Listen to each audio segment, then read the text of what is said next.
Hello, and welcome back to Therapist Plays Omori. Okay, so we're picking up after the quite tragic reveal that little Sonny's sister Mari, has passed away. And it seems to have caused a significant rift in what were once a very tight-knit group of friends. And I have so many thoughts about like that whole scenario. I think every character in this situation needs a full like psychoanalysis, but I need more information, right? Like how this affected Kel, how it affected Aubrey, Sunny. I think we can start to look back at how their relationships were in Headspace, because that seems to be a snapshot of at least how Sunny remembers or thinks about them when Mari was around. But it's clear that this has changed everyone in the friend group and led to a lot of confusion and misconception about how and why people changed. There's a lot of prejudice going around, basically. Aubrey's views of little Sonny Brady here as a knife-wielding psychopath. Her view of Kel as having moved on too quickly and not having been there for her. And Kel having this idea that Aubrey's sort of like fallen off a righteous path. And I don't think any of that is like a very clean take of anyone's situation. I think it's a lot more complicated. But probably the most complicated is little Sonny Brady, okay? We're gonna have to talk about him because my initial like diagnostic impression of him from Headspace was persistent affective disorder. This chronic, persistent depression that's not particularly attributed to one thing. I would still maintain that for Headspace Brady, aka Omori. But I would say something closer to major depressive disorder for little Brady here, because we now have that significant event, right? Which begs the question, why is it that we're like a completely different person in Headspace? It's not just that we're like Sunny, who's majorly depressed in real life because we lost our sister, and in our escapist fantasy, we're like a healthy Brady who never had that happen. We're like a different person. Omori's a different character with a different name, and the only similarity is our affinity for the knife. But I would say not our proficiency with the knife. Omori is much better with the knife than little Sonny Brady is. I mean, little Brady couldn't even hang on to it. Got it taken away the first time he brought it out. Where I don't see anyone clamoring for the pristine blade in Headspace, because that's where we rule. So that's my main question, is why did we become a different person? And I do have some theories, but I want to sort of get a little bit more information before I unravel them. So many of you mentioned we should check out the church again on the next day and check out the cemetery, and we will do that. I'll make sure I do that. Again, totally okay with saying, hey, go check this thing out. Just don't tell me what's there, you know? So in the interest of that, let's poke around town a little bit before we go straight to Basil's house, because this game loves to hide very important contextual things off the beaten path. Such as this short-haired girl in distress. I think I found the true love of my life today. I hope he notices me. Who is it? Oh, it's the Maverick. If it isn't Kel and Brady, you may have witnessed my humiliation earlier today, but now is the time that I, the Maverick, redeem myself once again. What is this about now, Mikkel? Curse you and your cheeky attitude. Kel, I challenge thee to a race. Really? A race? I don't know. Pretty fast. That's what you say now. But just wait until you see the results of my training. I'm serious, Mikkel. It's only fair to warn you. I'm fast. Like, really fast. Damn. Speed, lad. Hey, I know. To make things a bit more even, you can use your scooter if you want. Bro really said, use the scooter. I'll still win. Don't you patronize me. Come on, Cal. You've been talking the talk, but can you walk the walk? Why don't you show me a real challenge? I'm gonna have to do this, aren't I? Sorry, Brady. This will be really quick. Damn. Ready, set, go! What? Bro was not fucking kidding. Wait, I want a rematch.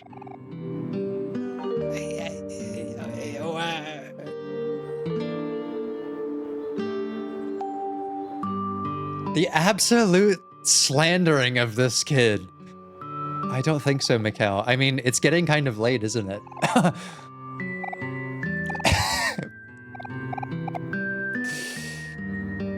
Oh, man. Please. I must defend my honor. Maybe another time. Me and Brady are gonna go now. See you later, Mikhail. Bro really shouldn't have tested. They shouldn't have tested. When I was younger, my family used to go to this park a lot. I remember there being a lake with a statue in the middle. Can't find it anywhere. Oh, let's turn in our trash. I don't know if you've been watching here where you're stepping, but there's quite a bit of trash around. Yes. Oh, $8 for the trash. Not bad. Try the ball. Hey, yeah, so how have you been lately? I'm doing good. Coming to the park by myself helps me relax and gather my thoughts. I'm still glad that I bumped into you. Oh yeah, that's really cool. I'm glad I bumped into you too. That's cute. They're very cute together. Okay. I don't think there was anything else to do here. Go quickly check the town square.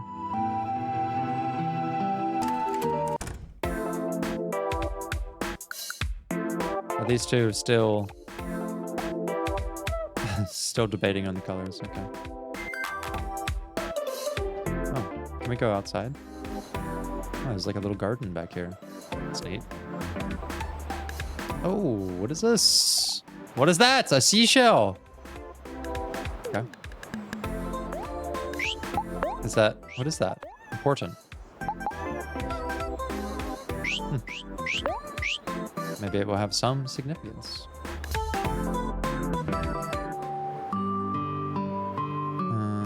What about hobbies?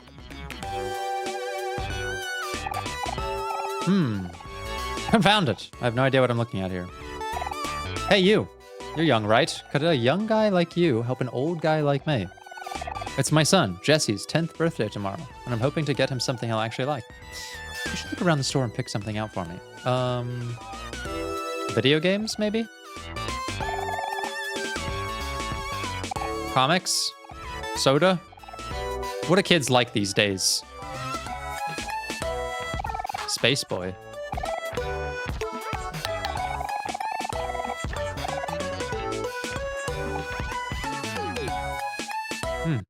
Okay. What is this? Oh, okay. Wow.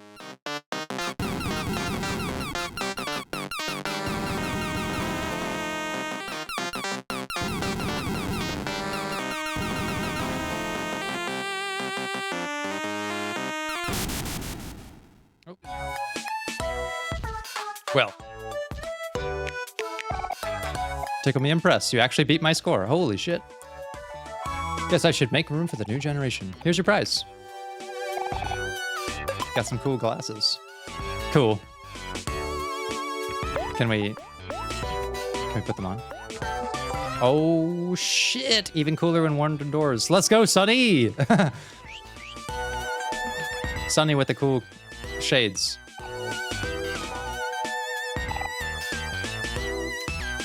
Yo, champs, just going on a whim here. Yo, champs, just going on a whim here, but would you be interested in buying off my last pet rock? 25 bucks. for a tenner. I don't have $10. A new video game called Super Ultra Sprout Mole Eater Revenge of the Moles the Third. Rated M for mature. Let's take it. This is what the kids are into these days. Can't say I understand that appeal, but okay. Here's a cool thing I found while I was sweeping earlier.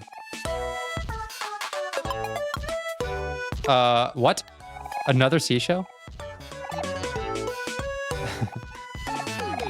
Yeah, bro, video games are pretty expensive. Super Ultra Sprout Molar Eater. A future classic. Thanks for the help, pal. Okay. I could use a consultant for things like this. My son doesn't like to talk about his hobbies with me, but I need to keep up with all this newfangled stuff somehow. Oh, great. Another invitation to a stranger's house. What is going on in this neighborhood? I live in a small house on the street south from here. It's the one with the brown roof. Visit sometime. It's pretty suspicious. It's pretty sus.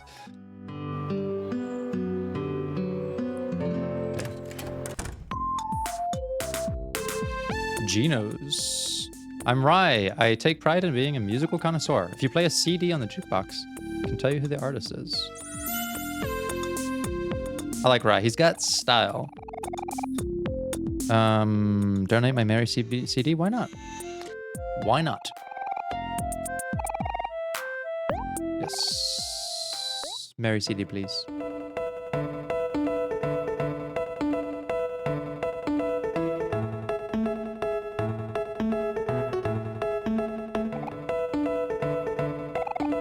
Okay. This is an original song by Toby Fox. Okay.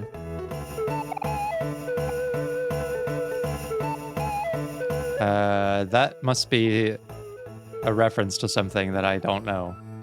Please help me out, commenters. What am I missing here? Hello, my name is Gino. I know what you're thinking, and no, I don't own this place, but they gave me a free whole pizza for my birthday every year. Okay. My family and I are supposed to be eating healthy. Okay. Got a bunch of pizzas. Not now, Sonny. All right, let's go to Basil's house. And then we'll keep talking about depression. Oh, wait. What's this way? Did we ever go this way? More houses.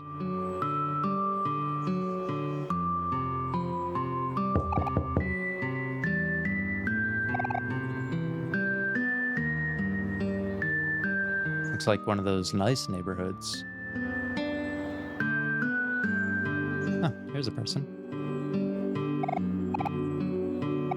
Granny. Excuse me, sorry to impose, but you look like some trustworthy people. You'd be surprised, Granny. I could be holding a dangerous weapon. Do you think you can help me? Granny's maybe not the best judge of character.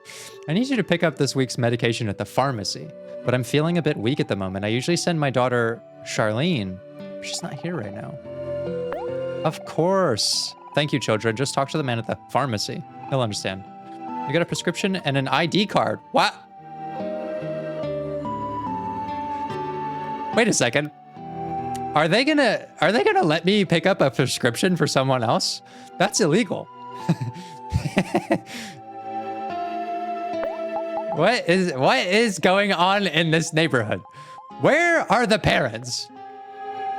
She just gave me her ID. She gave a dangerous little child her identification. I mean, I'm not gonna just leave her hanging. I'm gonna go pick up her medication. But Granny, you should be more safe, more discerning. Now, Kel is a trustworthy boy. I would trust him. Right, for example, right now I'm trusting him to hold my knife. Okay, I wouldn't just let anyone hold it. I wouldn't just give it to anyone. You know, Kel's he's a good friend. He's a safe friend. How can I help you? I'm here to pick up drugs. I know that. I'm very concerned.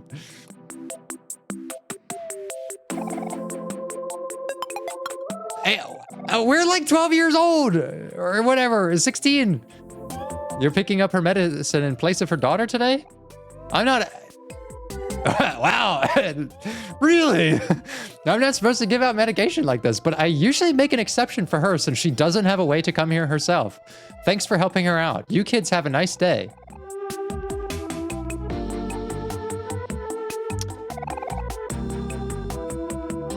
What?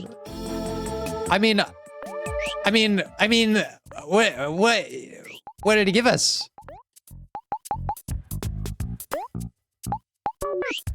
Yes, I did just try to use Granny's medicine. I'm very concerned. I'm very concerned about this environment. Throw a coin into the fountain. Yeah, why not? Maybe it's worth throwing a little luck into the world every once in a while. We're bringing enough chaos here.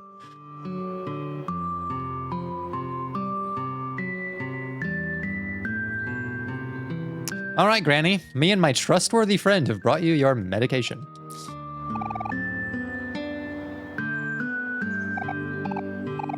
Excuse me. Thank you so much. You've been a big help. It's nice to see the youth helping out us old folks. You're welcome.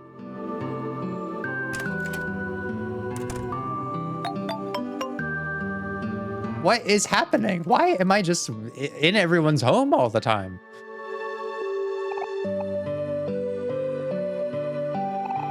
My youngest daughter is usually so attentive of me. I wonder where she is. She's always been pretty quiet, but she's made a lot of new friends recently. I hope she doesn't forget about me. Ooh, that's sad. I mean, Granny seems sweet. This kind of looks like our house. Oh, shit. What is going on in here? Step back, you omnipotent worm. I almost maimed you.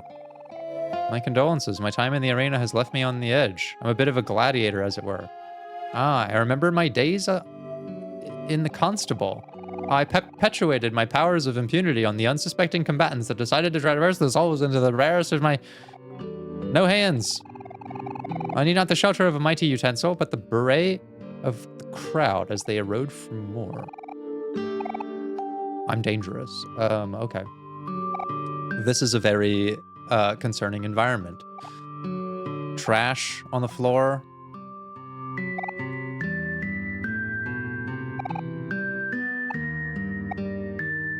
Rotten food.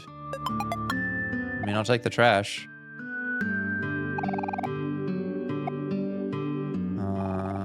Okay.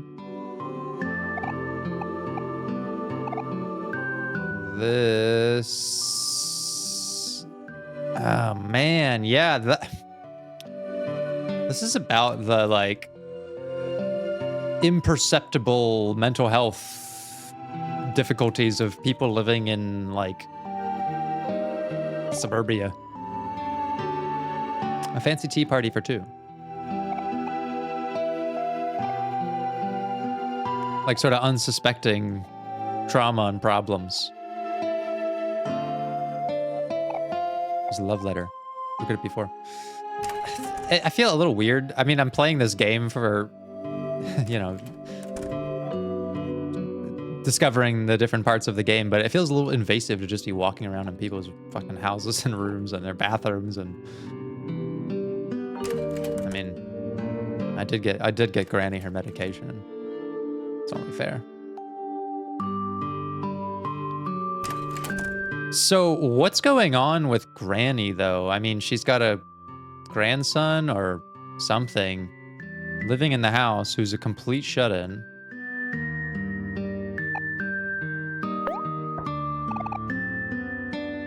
Ah, more medication.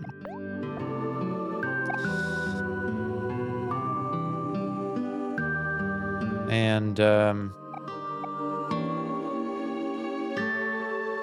which, little Sonny Brady here, he's been a shut-in as well, but it doesn't seem that, at least from when we walked out of the room that we've been, like, literally not leaving this room. Looks like this individual is also smoking in here. There's a fire hazard with all that trash. How isolating for Granny. Talking about how, like, her daughter doesn't give her much attention. We're like, yeah, what the fuck is her grandson doing? Just wasting away in his bedroom. Very concerning.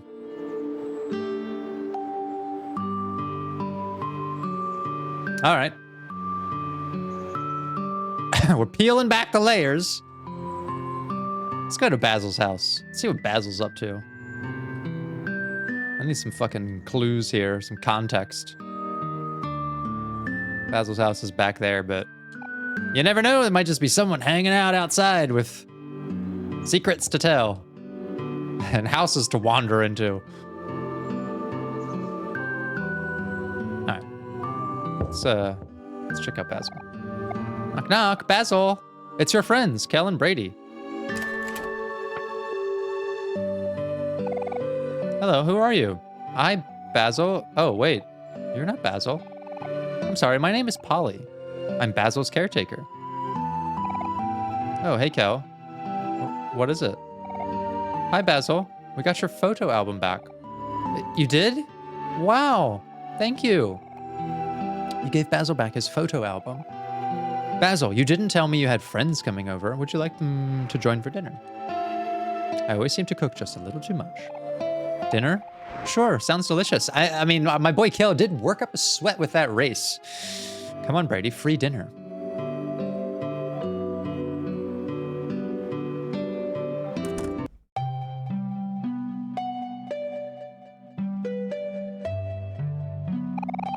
Please make yourself at home. I'll go ahead and finish up the food. Wow, it's been a while since I've been in here. You definitely have a lot more plants than you used to. Yeah, I like them a lot. Actually, there's some that are still alive from when you guys came here more often. Wow, you sure are dedicated. Yep, that's Basil for you. Flowers and photos. Oh, that reminds me. Now that we got your photo album back, we can all go through the photos together. I don't know. What is in there, though? Because there's some dispute going on between him and Aubrey. It's been a while since you've looked through them, hasn't it? Come on, it'll be fun. Sure, okay. Here it is.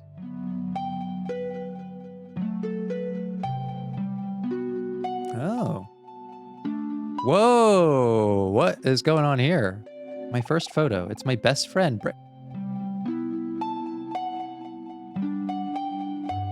What? Trying out his new violin. He's starting to take lessons again so he can play at recitals with his sister Mari. So exciting. Oh my god. Ugh, just Kel being Kel. So many party hats. Brady playing a video game on the couch. Brady's a little shy, but he's a really good listener. I always end up venting to him when I get upset or stressed. Wait, it's actually canon? It's actually... Okay, makes sense. Sometimes I feel like I'm bothering him, but he never seems to mind. We're back from the park, but Kel is so full of energy. We challenged Hero to an arm wrestling match, but we all know who's going to win. Please go easy on him, Hero. Sorry, Kel. Better luck next time. Kel was still feeling a little sour about losing to Hero in an arm wrestling last night. So Hero decided to lean in for a smooch. Brotherly love. Me showing Brady a book I've been reading. Mari stole my camera and took this when I wasn't paying attention. I really should keep better track of my things. Okay, where's Aubrey? It's all of us cuddling with Brady's stuffed animals. Interesting that, like, this is pre-depression Brady. But he still has this very flat affect. So, affect is one of the first things that I'm looking for, or looking at, I guess. in so much as like while I'm talking to someone, I'm listening for those biopsychosocial points, like, what's going on in their life and everything, but I'm also just looking at them. And I'm looking at affect, which is their general presentation. So if someone's presentation is like typical, meaning that there's no significant distress, they're presenting with like, just depending on what they're talking about, they might be smiling or, they might be showing some concern or something. But a general typical range is what we call a euthymic affect. And we see that with Kel, for example, right? When he's happy, he's happy. When he's like kind of upset, he's pouting a little bit, right? Like that all kind of generally falls into here. He hasn't had like significant distress, not like Aubrey had, where she was having, like some rage. Basil, on the other hand, has had more of a limited or like a kind of restricted affect. There have been times where it's been hard to tell what he's feeling because there's some incongruence, right? Euthymic affect is usually about congruence. Like Kel is saying, I'm in a great mood, and he's smiling, okay? They're congruent together. Basil's saying like, yeah, it's okay that we look at this, but their facial expressions are saying like, I'm scared of this, right? So we can see in the affect what's sort of behind that. Sunny has a flat affect, or like a quite restricted one, meaning basically no emotional reading despite being in a potentially positive situation, which is very interesting. It tells us a lot, especially knowing that these are prior to Mari's death. In fact, I want to kind of take a look back at some of these other ones with Brady. So these are not quite so flat, like, but it is quite limited, just very limited emotional expression. Like you can see Basil and Hero and Kel, like they're having congruent expressions with their activities. Brady's playing a game, but just very flat. Playing a violin could be kind of solemn. But what did it say?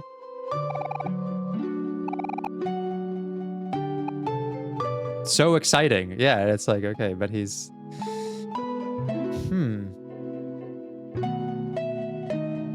Also interesting that Basil identifies us as his best friend, as a good listener. A little shy, but a good listener. Sometimes I feel like I'm bothering him. Yeah, with a flat affect, it might be mistaken for disinterest or annoyance.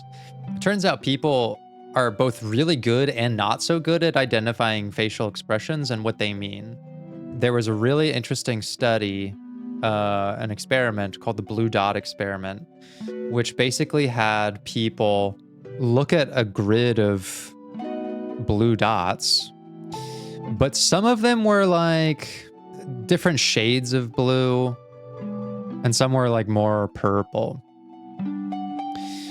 And they had people identify what they felt was the most blue of the dots.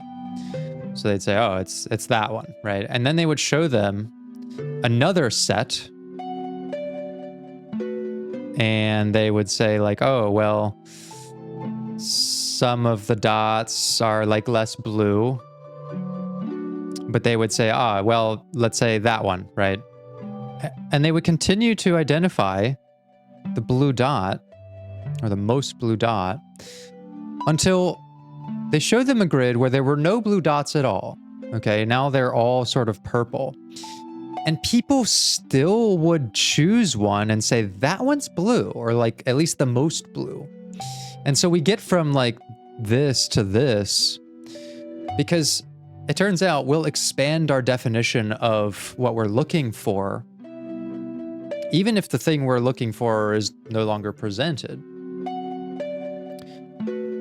And this has all kinds of implications for, like, if you're looking for a problem in your life. Like, let's say I'm looking for ways to call myself the victim in life, and I'll find that, and then maybe it turns out like I'm really not the victim, but I'll find the way to make myself anyway, so it can lead to a lot of distortions.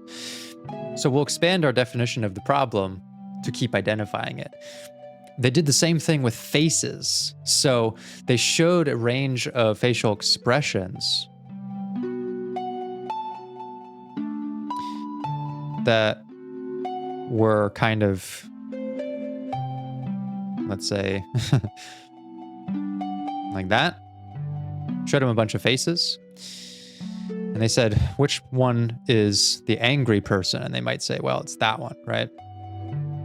Then they would show them another set where the faces were a little less obvious. And they'd say, well, that one's angry. And then they would show them a final set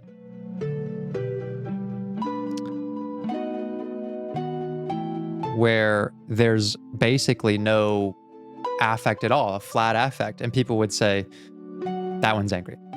So just like the dots, right? We expand our definition to say, well, this person's mad because look what they're doing. They're hiding all their expressions. It's like, if you want to find it, you'll find it, essentially. And so while we're really good at reading emotions in some ways, if we're biased towards finding a certain emotion, we'll struggle to exclude it, even if it's not there. And so what that actually tells us about Basil is there may be some insecurity about people being sort of like not interested in being around them or not being interested in being his friend. Maybe he doesn't get a lot of attention. It seems like he's got a caretaker instead of parents for whatever reason. Maybe they're at work or just not around, or maybe they also died. I wouldn't be surprised. But when you have that like sort of negative bias towards looking for people's signs in their facial expressions to see if they're like interested in you or like you or whatever, it can be very hard to distinguish disinterest from just flatness. Because if I'm biased to be looking for people who dislike me because I'm worried about, being annoying to people, then even if I'm smiling at you, you might interpret that and say, yeah, this is the person who's annoyed. This is the person who's upset. This is the person who's confused. And it could not be any of those. So this tells us something both about little Sonny Brady and Basil, which is that Basil's got some insecurities and a general perception that people are judging him or could judge him, let's say. There's just this like general fear and concern of people like not wanting to be around him, or I don't know exactly what's there. And Sonny probably has difficulty being clear with people because he has a pretty flat affect. Like, it's not obvious when Sonny is mad. It's not obvious when Sonny is upset. It's not obvious when Sonny is happy. He could be happy in this photo. He could also be disappointed. He could be upset here, or he could be having the best time of his life. So, like, it's really hard to read someone who has a generally flat affect, and we'll keep going through some of these photos. Okay, there's an expression. A birthday. Brady's turning 12, even though me, Brady, Aubrey, and Kel are in the same school year. Brady is younger than all of us. He's the baby of the group, so we have to take care of him.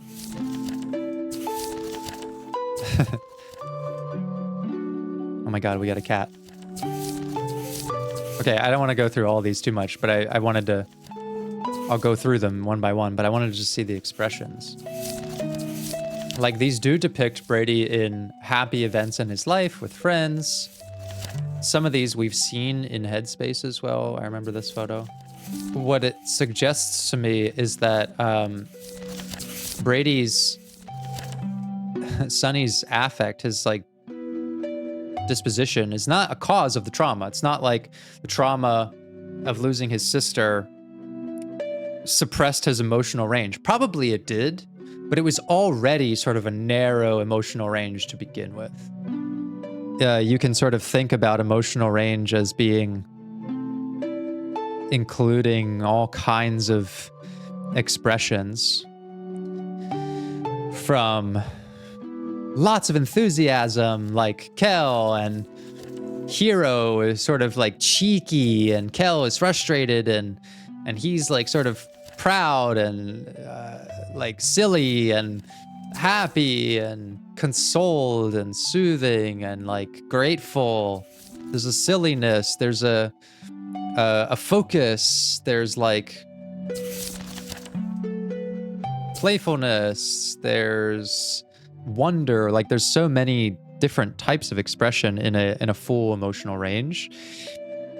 But someone with a limited emotional range is going to have much less to work with, right?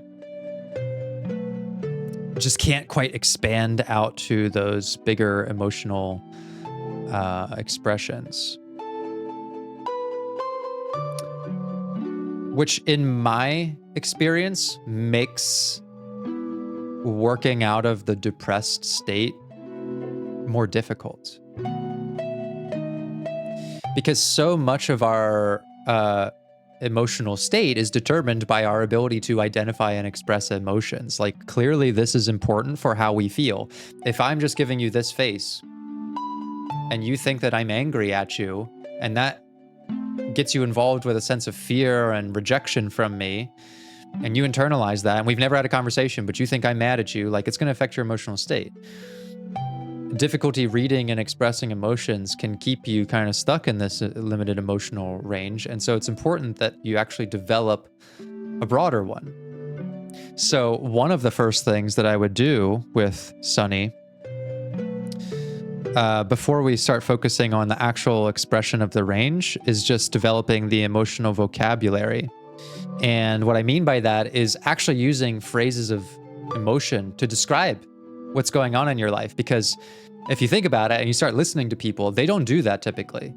We sort of disguise our emotional state with metaphors and like parallel language. We'll say things like, my life's not going well. It's like, okay, but what is a feeling behind my life's not going well? Well, I feel like things just aren't going my way. It's like, that's not a feeling. That's not an emotion, okay? Like, what are you feeling? It's why it's like such a therapist trope to be asking, how does that make you feel? Because like, this is the very beginning, okay? If we're dealing with persistent affective disorder, if we're dealing with major depressive disorder, if we're dealing with someone who's just trying to expand their emotional range, first we have to be equipped with the verbiage to describe the kind of range that we want. Even if we're talking about good things, they'll say, how was the exam? Oh, but the exam went well. What do you feel about this achievement? Well, I feel like I did a good job. And it's like, that is not a feeling.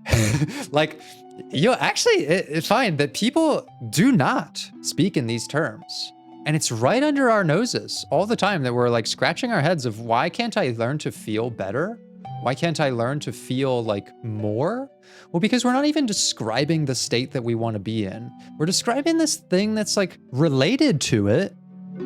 But I guarantee you that there is a different emotional reaction when you label the emotion and say, I feel proud of myself for how the exam went, versus I feel like the exam went well. There really is different neurological, emotional activity when emotions are labeled. Like this has even been studied that when emotions are given labels, brain activity can shift away from the amygdala, which is the part of the brain that kind of dysregulates and handles the sort of fear responses, and moves forward to like prefrontal cortex, which deals with mood regulation, long-term thinking, more grounded perceptions of reality and the self. And so like that's been seen in MRIs where showing someone a face and then saying, you know, what the emotion is, the brain activity changes. So like, yeah, the simplest answer to start with is like, if you want to feel more, you have to start talking about what you feel. And it can't be hidden behind like, I had a good time with Basil. Okay, but what did you feel there? And even if we're like really invested in it and not naturally resistant, people will struggle to get closer to the emotional expression. They'll say things like, well, I felt closer to him. Is closer an emotion? What did you feel? What feeling comes up when you're close to someone? And if we really struggle, we can go into sensory information. It'll get us closer. Well, like, what did you feel? Literally. It feels warm somehow to be close to someone. And like, even as I'm just sort of role playing it, you can see that it creates a expression on me when I say, I feel warm. Like, okay, you just smiled when you said that. What are you feeling right now? That's a technique I'll often use if we're struggling to sort of identify the core feeling, is emotions are present things. We feel them presently. It's easier to describe them when they are present. And so I'll point out that little break in affect that gets closer to the feeling and say, you smiled when you said that. What are you feeling right now? Not in the photo or when you're living in memory, but what are you feeling right now as you talk about this? I feel safe. I feel content. I feel happy, right? I feel accepted and loved, and I feel grateful. Getting people to start using vocabulary that's closer to that, and like, yeah, safety is not necessarily an emotion, but like, this isn't about depth, okay? It's not about literally vocabulary. It's just about more clear expression. Saying I feel safe with someone is a lot more punctual and creates a deeper emotional connection with that feeling than I had a good time, right? So this is like where I would start, where I usually start with people with depression, is let's just start catching ourselves in that obscuring of our emotions. I'll start confronting it when I hear it and someone says something like, I had the worst day ever at work.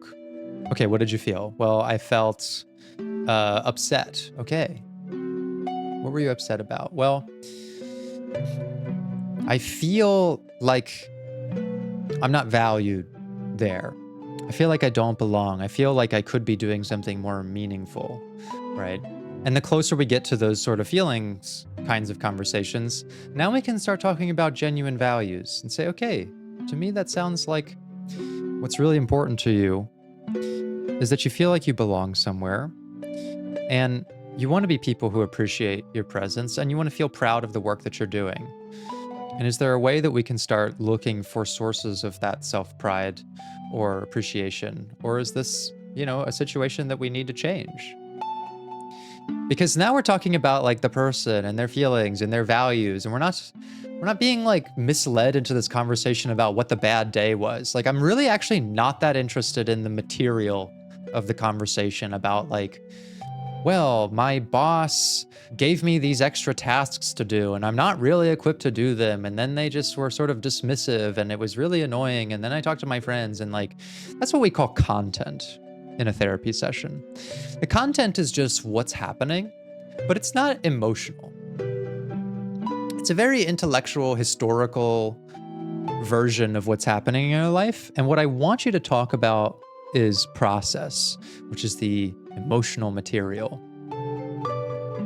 And we need a little bit of both as well, right? Like, yes, to dive deeper into process, we need to sort of zoom into content every once in a while and get some history. But that's not where work happens. That's not where this happens, right? That happens in the process. And so we're working on identifying emotions, and we're also working on, if there's an emotion we want to find, let's say out here, I want to find happiness in my life, well, then we have to sort of target that with our attention, right? It's very likely that we are encountering opportunities for this feeling, but we can't see them because our ability to express and identify is similarly limited to our like general emotional expression with the with the affect. And so this is like, come back to that exaggeration technique, which is a little more extreme, confrontational way of like getting some of these emotions out. But I wouldn't do that at the beginning.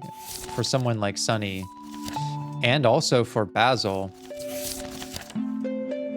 I'd be working on sort of developing the emotional vocabulary and range first. Because at the end of the day, like, it's not someone's intelligence that's gonna help them get out of a depressed state of mind. It's not an intelligence problem, it's an emotional problem. Like, lots and lots of smart people are depressed.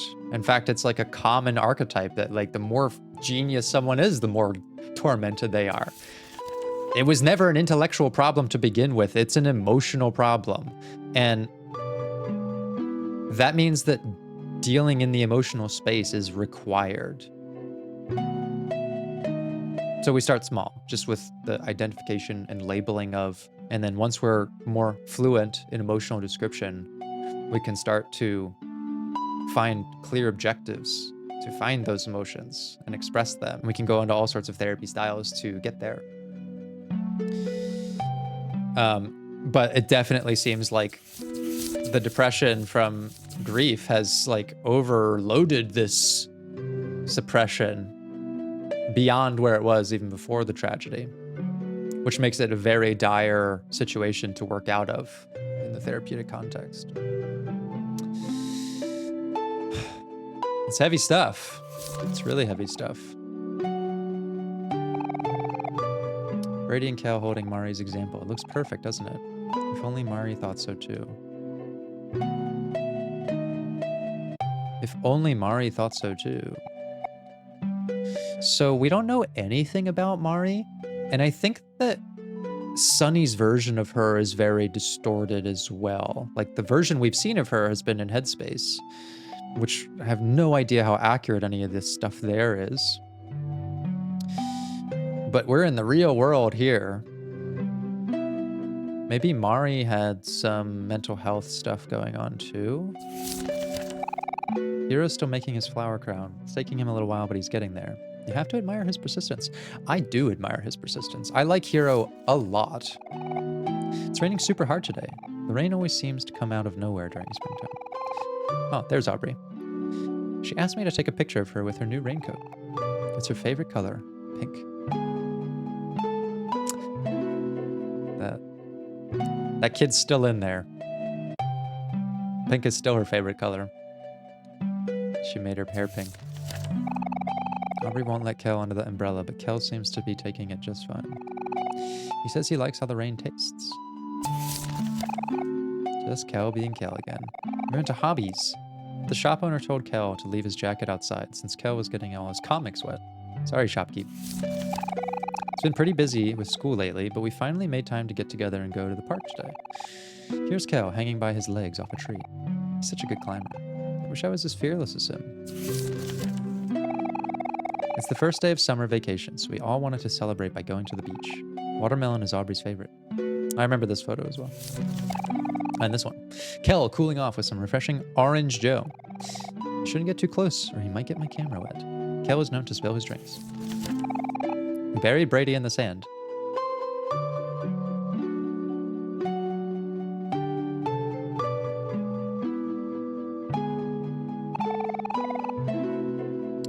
It took forever, but he looks like he's enjoying himself. I wonder if he's going to need help getting out. Guess I'll keep him company until then.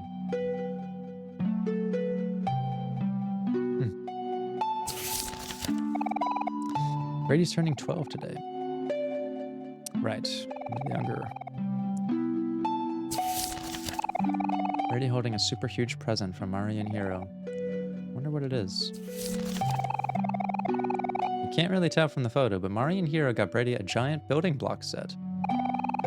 He seems much more interested in the box, though. He's literally a cat!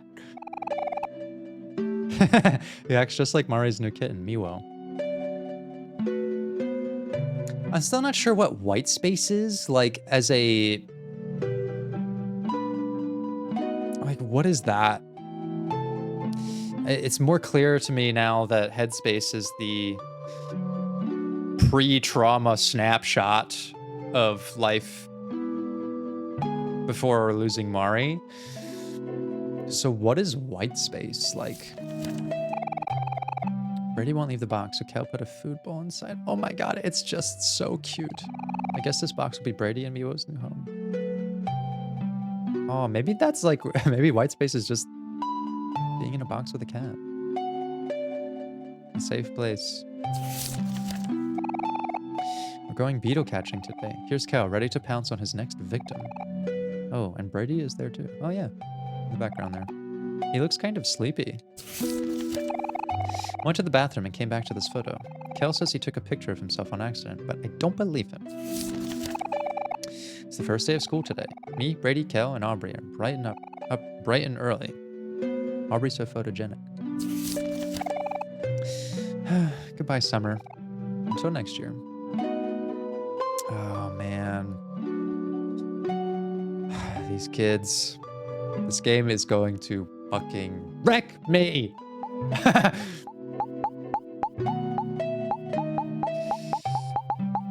All right. Yes, we're done looking at the photo album. Oh man. Looks like a lot of the photos are still missing. Maybe Aubrey kept them for herself. I'll have to get those back later. On the bright side, look how short I was. I know I've grown at least a foot since Hiro left for college. Can't wait until he comes back. This year, I'll finally be the taller brother. Anyway, don't sweat it about the missing photos, Basil. Me and Brady will take care of things for you. You just focus on going back to your happy, carefree self. This is where Kel's like emotional maturity sort of flatlines for me, is he's not very emotionally intelligent. Like, emotional maturity, yes, I do think he has a lot of that. I think that he knows what he cares about, and he's willing to sort of stand on his values and do so without like being too insulting to other people's. I think that he loses a little bit of that around Aubrey because he's quite still emotionally connected to her, and it's sensitive. He's in pain. So it's not an ironclad control of his emotional maturity, but generally I find him very emotionally mature. Emotionally intelligent, less so, right? And I'm talking about some of this stuff. His ability to recognize people's emotional state. Like Maverick, you know? He sees his embarrassment as just kind of lame. But we don't know. We don't know what he's got going on in his life. Probably something tragic as well. If he's wanting to escape into someone else, you know, being this other person, wearing this wig and paying for friends and sort of boasting about himself, like, to me, that's all the signs of someone who's really unhappy with who they are. And so instead of wanting to work on themselves, I mean, what do you expect? They're all fucking children here. I don't expect them to have the like therapeutic toolkit that I have at 31 years old and 2 degrees in the fucking subject.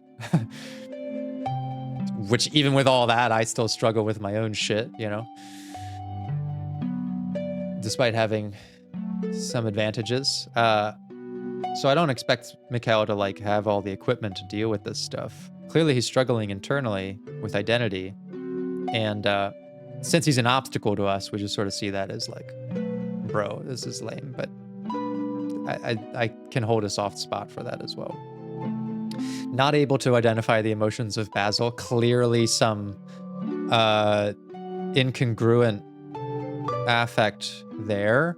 And I'm not really sure what his thoughts on Sunny are.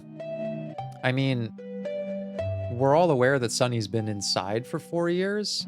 He may have a very simplified view of just like, oh, Sunny's sister died and he's been sad and inside. Like, again, emotionally mature, not necessarily intelligent. There's a lot more going on.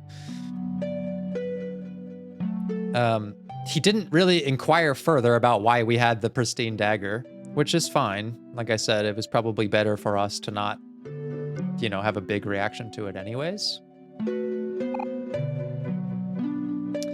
But you can see Basil like has very incongruent presentation. Almost everything he says comes with like a sort of a facade over the emotion that he's feeling. Here he's just saying, okay, thank you, like for the compliment about being carefree, but like clearly he's not. I'll try. Not that he's like intentionally dishonest, but he's not. There's stuff going on. There's stuff going on with these kids, okay? They got problems with emotions, and like that's not abnormal, okay? Like all kids have their own emotional development journey, but these kids like have an early traumatic experience, which we don't even know the details of yet, and it's led to some rifts in their first and closest attachments to each other, and a lot of confusion about like who they are independently of that little unit. Like there's a lot going on with these kids, and instead of feeling like confident that there's a helpful system of parents who are emotionally intelligent and there to support them and any of that shit, instead of what we got is like a bunch of depressed, lonely people who are divorced or just give out their identification to random children with knives in their pockets. We've got just like absent parents. We've got like an extremely critical church community who's like not really there to sort of build up someone like Aubrey, but like wants to tear her down because they're like really not insightful about any of this shit. Like a very emotionally unintelligent support network for a bunch of kids going through something serious like that is not a good recipe for healing. It's why I give Kel so much credit, I think, because despite not like having all of the skills, like this is the first time any of these kids have been around each other in 4 fucking years, let's say. And Kel is responsible for that. Like, he's not doing the best job. He pissed off Aubrey. Pissing me off a little bit, you know, how long he's had my fucking knife in his pocket and won't give it back. But despite all that, like, I don't know if he's intending this or not, but he is bringing us together. And we're not solid yet. But perhaps we can be at some point. Yeah, sure, I'll help. I got some experience helping my brother cook and stuff. Please follow me. The kitchen is this way. Like, he's trying to be a helper.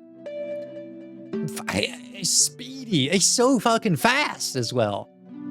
Yeah, he's trying to be a helper in an environment where, like, most people are either helpless or more interested in helping themselves. And so, yeah, I do have a lot of praise for him for that. Oh, interesting. Look how Basil, like, watches us as we go around the room. Supposedly we were best friends. That's so interesting. What is our dynamic? Oh, hi, Brady. It's nice to finally see you again. Huh. Why are you staring at me like that? Like what? Brady? Is everything okay? No, it's not. Brady, is everything okay? Okay. Yeah, there's some history. What does that do to Basil? Like, Sonny's his best friend. Mari's a good friend. Mari wasn't in any of the pictures, though, which is interesting. Why wasn't Mari in any of the pictures? These are all pictures of the kids. And Mari was in the photos in Headspace, if I recall.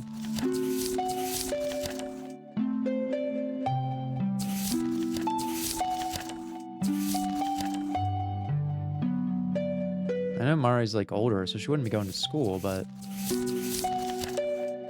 shouldn't she be here? Is there like maybe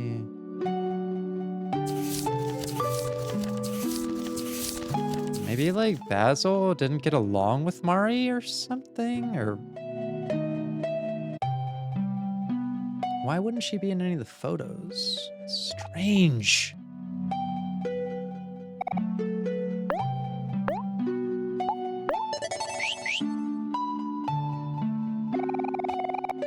Tonight for dinner we'll be making chicken vegetable soup. How's that sound? Soup and veggies? Sounds nutritious and delicious. You really think so? I was afraid you'd be a bit disappointed. People always tell me that my taste is a bit bland. Don't worry about what other people think. All food is good to me. I'll eat anything you throw at me. Dinner will be ready soon. Feel free to make yourself at home. Okay. I'm fucking cooking. My brain is like... It's on the searing pan in the pot, in the soup right now. Have you been watching my channel for a while? You know that I'm like... I'm not really interested or very good at either following or predicting the plot of things. Like sometimes I can't even follow the plot very much. My brain just isn't equipped for it. I'm much better at like, yeah, detecting emotional development. And by way of doing that, sometimes I can figure out some plot elements, but my brain doesn't work structurally with narrative super well. I'm very forgetful of that sort of thing. But I have more of an emotional intuition. And that helps me piece together what's going on with the characters, which is usually what's going on with the story. And there's just some stuff that is, yeah, like I'm hitting those tripwires. My main questions right now are, and these are not to be answered, okay? Don't tell me in the comments. I'm asking them sort of just in the thinking out loud. I don't know why Brady created a other identity in Headspace. I don't know what's going on with Basil, and whatever it is, Kel can't see it because there's something more to it. There's something more to the relationship with Aubrey and the relationship with Mari. Something with Sunny here. Kel, bless his speedy little heart, he can't see it. Hiro hasn't stepped back into the story yet, so we don't know a lot about him. And I also don't know how Mari died, but there's a potential that she also had some mental health difficulties. And I'm sort of gleaning that just from her absence in the photos and that comment about like not being happy with the wreath. Maybe it wasn't that Basil had a problem with her, but maybe she didn't want to be in the photos. Maybe she didn't want to like have her picture taken. That like, I'm not satisfied with the wreath thing could extend into like, I'm not satisfied with myself, maybe? I don't know. I'm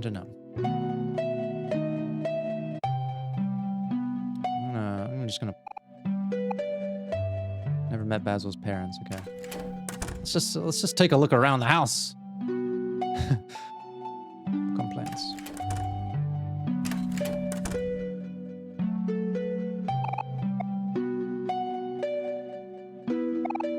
Basil's camera. Looks dusty. Oh, interesting. That lamp up there, it's kind of white space-like. That little lantern. My brain is like grasping at connections that I can't see. It's insane what's happening up there right now. Basil's grandma. She's just sleeping? She's sick, maybe? A white egret orchid. In the language of flowers, it symbolizes the phrase, "My thoughts will follow you into your dreams." Okay. Oh, shit. Cutscene? Oh, Brady. I didn't expect to see you in here, huh? How are you doing, Brady? Is everything okay with you? Okay. Never mind then. Grandma can't hear us, you know. She hasn't been feeling very well lately.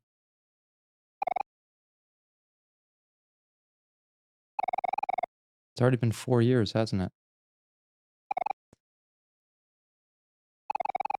It's nice to see that you're still around. Even if it's only for a little while. That's right, we're moving. Here, take my photo album. I want you to have it. I'm trusting you with it, okay? Just think, you can probably use it more than me. Oh, that's not good. Basil gave you his photo album. That's not good. One of the signs of troubled mental health, particularly leaning towards suicide, is starting to give away your belongings. A lot has happened since these pictures were taken. Sometimes it feels like it was all a bad dream. It's hard to remember now, but I think at the time, I took photos of what I was most afraid to lose. Flipping through the album, you can still see the good times. Maybe one day, things can go back the way they were before.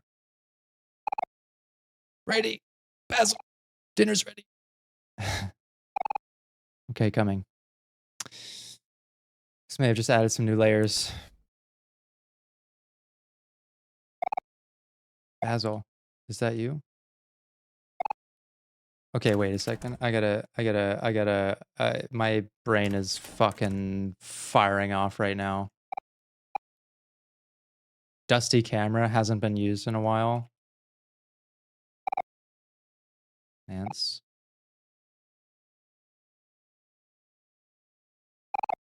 Bunch of books, most of them about gardening and indoor plant care.